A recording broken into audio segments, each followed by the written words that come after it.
Bem-vindo ao canal Informação Cristã. O nosso desejo é que você seja abençoado, e que se possível nos abençoe também, se inscrevendo, dando um like, e compartilhando com mais pessoas, para que essas mensagens alcancem o maior número de vidas.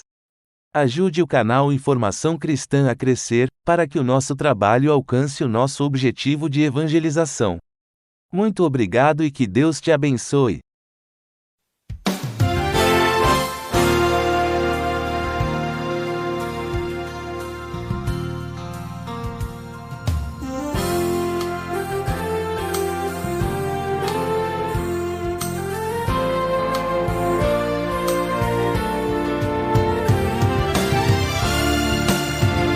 Você sabia que os pais são os sacerdotes do lar? Eles devem não somente falar de Deus para os filhos, mas principalmente falar de seus filhos para Deus. O Encontro com a Palavra está apresentando a série Família, e hoje quer nos ensinar algo a mais para vivermos uma vida de constante vitória em família. Vamos a mais um estudo do Dr. Dick Woodward com o pastor Edson Bruno.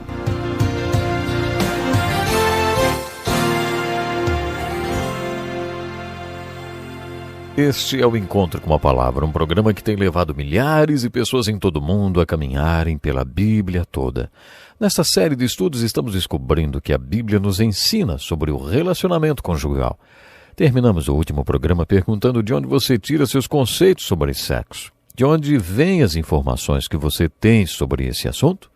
É claro que recorremos às Escrituras para saber a verdade sobre sexo. No último programa também citamos os textos de Deuteronômio 24, versículo 5, que diz que o homem, quando se casava, tinha 1 ano de férias para usufruir de uma longa lua de mel. E também nos referimos ao texto de Hebreus 13, versículo 4. Esses dois textos indicam que o sexo não visa apenas a procriação. Agora vamos rever o capítulo do casamento. Este texto de Paulo é uma carta em resposta às várias perguntas que os novos convertidos de Coríntios fizeram a ele e é uma das melhores passagens da Bíblia sobre intimidade no casamento. Jesus não abordou muito esse assunto, mas Paulo falou um pouco sobre isso com os coríntios. Quando lemos o capítulo 7 de 1 Coríntios, percebemos que este é um tema novo dentro da carta. Paulo começa esse capítulo dizendo: quanto aos assuntos sobre os quais vocês me escreveram, daí então ele começa a sanar as dúvidas que aqueles novos crentes tinham. Este capítulo sobre casamento é fascinante. Você tem que lê-lo, mas quando fizer, lembre-se que Paulo está respondendo às perguntas que os coríntios tinham feito. Através de uma leitura cuidadosa das respostas de Paulo, temos condições de imaginar quais foram as perguntas que os coríntios fizeram. Costumamos dizer que o versículo 26 do capítulo do casamento pode acompanhar qualquer outro versículo do capítulo. Nesse versículo, Paulo afirma: por causa dos problemas atuais, penso que é melhor o homem permanecer como está. Quais eram esses problemas a que Paulo se referia? Talvez fosse a perseguição. Nos primeiros 300 anos da história da igreja, os cristãos sofreram ameaça constante de perseguição. Por isso é fácil concluir que, se os homens estavam sendo perseguidos, sendo jogados para os leões, e seria muito mais difícil se fossem casados e tivessem filhos. Você pode até suportar o seu próprio sofrimento, mas o que poderia acontecer aos seus filhos e à sua mulher? E isso seria insuportável. Aquelas pessoas tinham escrito para Paulo no meio desse tipo de problema. Por isso todo o capítulo deve ser lido sob essa perspectiva. Eles fizeram perguntas do tipo: os jovens de hoje devem se casar como costumávamos fazer em situação normal? E Paulo respondeu: não. Ele diz várias vezes nesse capítulo: cada um deve permanecer na condição em que foi chamado. Então eles perguntaram: bom, aqueles jovens que decidirem permanecer solteiros podem ter algum contato físico? E Paulo diz: não.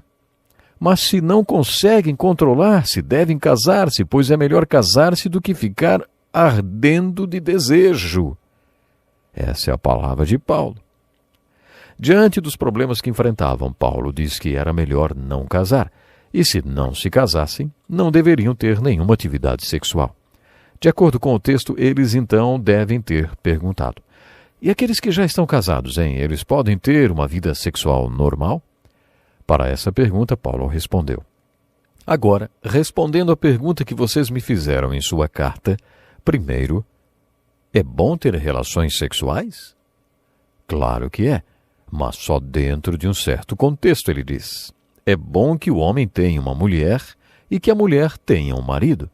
Os impulsos sexuais são fortes, mas o casamento é forte o suficiente para lidar com esses impulsos e proporcionar equilíbrio e satisfação sexual dentro do mundo problemático em que vivemos.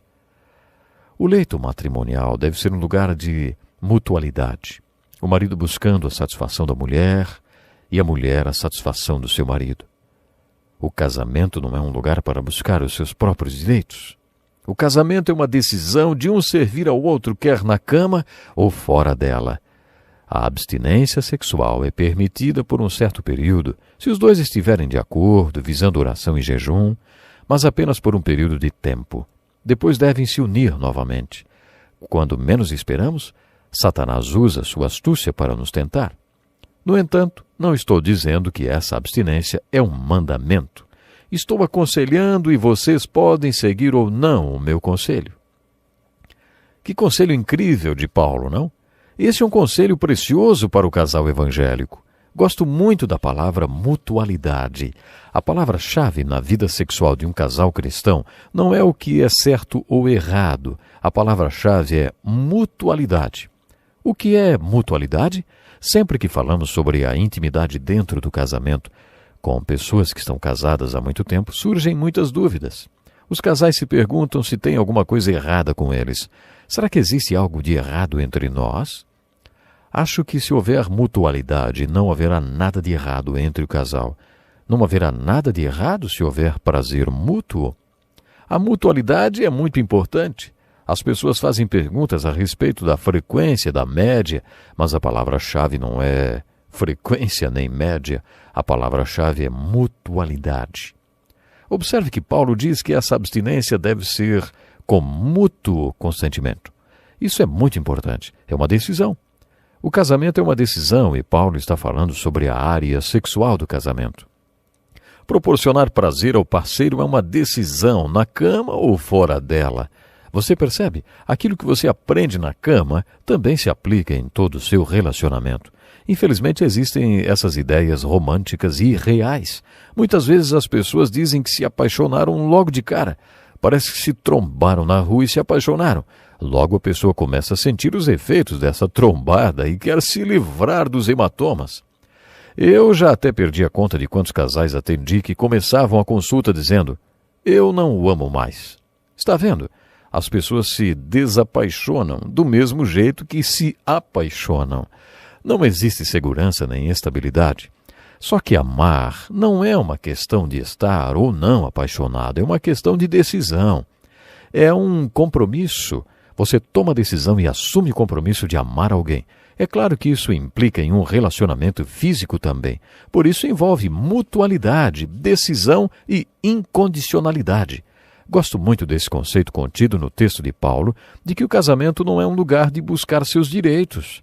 Devemos nos lembrar que isso se aplica ao casamento.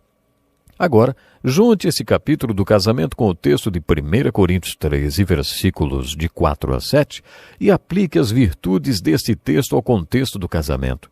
Você descobrirá como é possível fazer essa aplicação e que isso vai ajudar muito o seu relacionamento conjugal. Não procura seus interesses. É o verdadeiro amor. O casal cristão deve estar comprometido com o bem-estar do seu parceiro. Para mim, essa dinâmica é responsável pela manutenção ou pela sua ruína do relacionamento sexual. Se cada um dos cônjuges estiver fortemente comprometido com o prazer e a satisfação do outro, terão a chave para o sucesso do casamento. E se eles não tiverem esse comprometimento, vão enfrentar problemas. Esse é o conceito que está expresso nesse texto de Paulo. O marido deve cumprir os seus deveres conjugais para com a sua mulher, e da mesma forma, a mulher para com seu marido. Esse conceito é fundamental para que o casamento dê certo.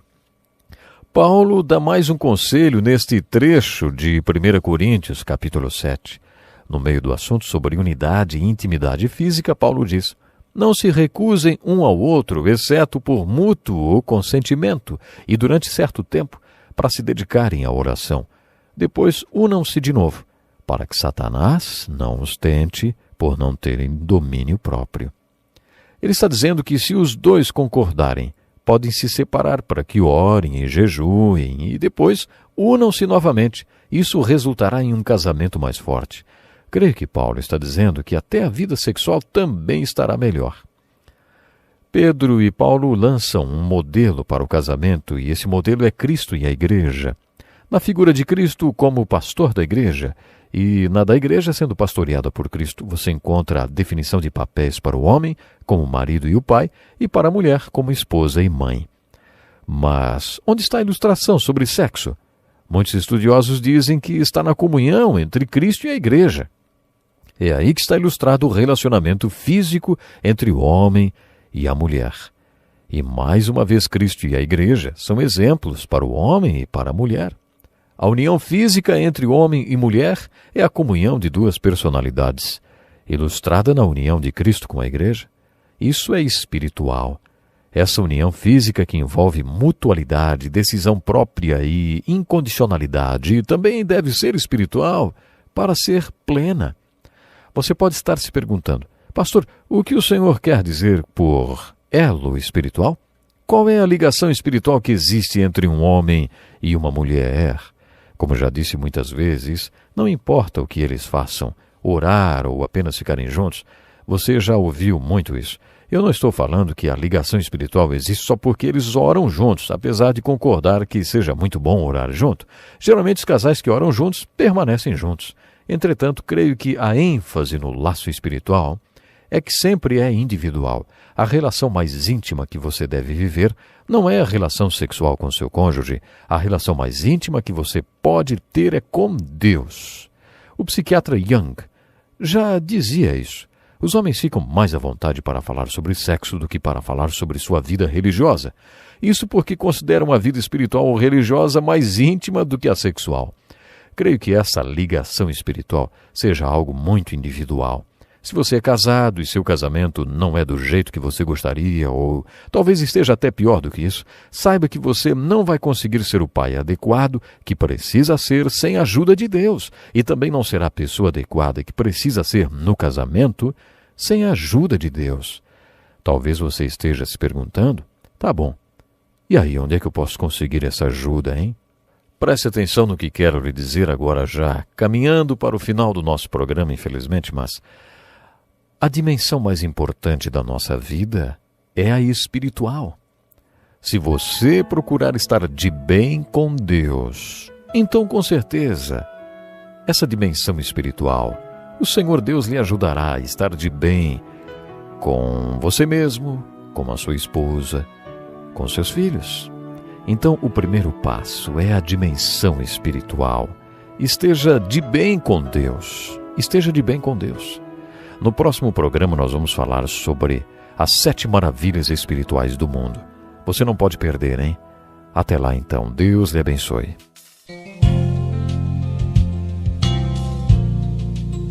Que lição importantíssima.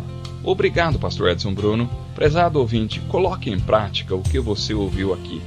Sem dúvida, sua vida será grandemente abençoada.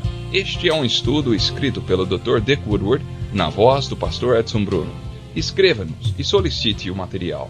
Nosso endereço é Encontro com a Palavra, Caixa Postal 2011, CEP 89201-970, Joinville, Santa Catarina. Até o nosso próximo Encontro com a Palavra.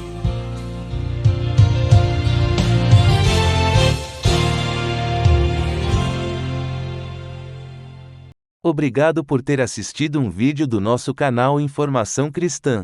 Esperamos que ele tenha edificado a sua vida e também da sua família.